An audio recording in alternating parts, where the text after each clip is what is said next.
दूसरा एक और जो है वो चलाया गया operation flush out.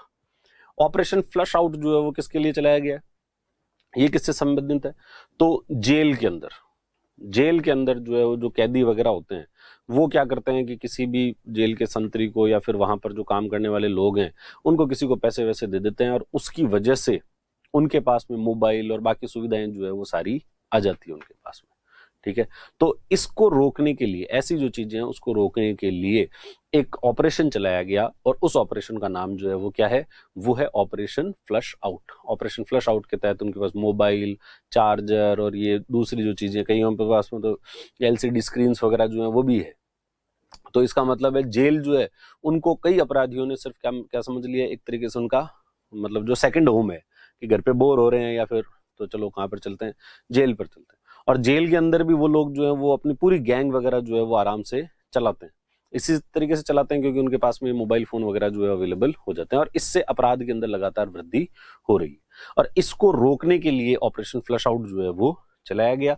Jail DG जो है राजीव दासोत, आईपीएस ऑफिसर हैं, जेल डीजी है राजीव दासोत, और इनके द्वारा इसको जो है वो शुरू किया गया। जेलों से 26 मोबाइल, 14 सिम बरामद किए, 4 जेलर जो है उनका ट्रांसफर किया है और एक कांस्टेबल जो है उसको तो क्या कर दिया गया, पूरा बर्खास्त कर दिया गया। कैंपेन शुरू किया गया, किसके द्वारा शुरू किया गया, राजीव दासोत, तो इसका मतलब आईपीएस ऑफिसर। अब अगर पूछा जाए कि जेल डीजी कौन है, तो जेल डीजी कौन है, राजीव दासोत है। जेल में चल रही अवैध गतिविधियों के ऊपर आपने जो है वो प्रतिबंध लगाया है। जेल में कैदियों को मोबाइल और ड्रग्स पहुंचाने वाले जेल कर्मियों के खिलाफ कार्रवाई की, उनको किसी को तबादला कर दिया, किसी को बर्खास्त कर दिया, किसी को सस्पेंड कर दिया।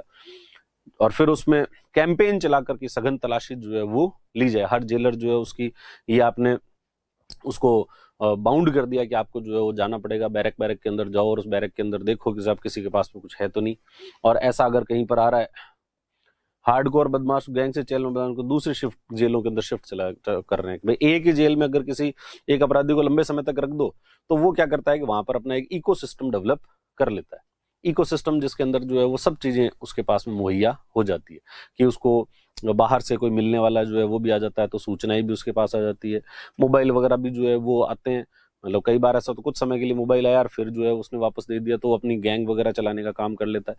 तो बहुत सारे लोग जो सभी लोग उससे जुड़ जाते हैं और सबको पैसा वैसा किसको खिलाना है क्या करना है वो सारे काम वो कर लेते हैं। तो ये सही नहीं है, तो इसलिए उनका क्या कर दिया जाए, उनको भी दूसरी जेल जो है उसके अंदर शिफ्ट किया जाए। अभी जोधपुर जेल का मामला था जिसके अंदर 80 ग्राम अफीम ले जाने के मामले में कांस्टेबल को क्या कर दिया गया है, बर्खास्त कर दिया गया। और भादरा, बांदीकुई, छबड़ा, श्रीगंगानगर जेल के जेलर के खिलाफ शिकायत मिलने पर उनका तबादला कर दिया, उनका ट्रांसफर वगैरह जो है उसके तहत किया गया। तो वैसे तो इतनी कोई बड़ा नहीं है, परंतु ध्यान रखने वाली चीज है कि ऑपरेशन फ्लश आउट किससे जुड़ा हुआ है, तो जेल के अंदर जो है वो ये जो अवैध काम करते हैं उनके ऊपर जुड़ा हुआ है।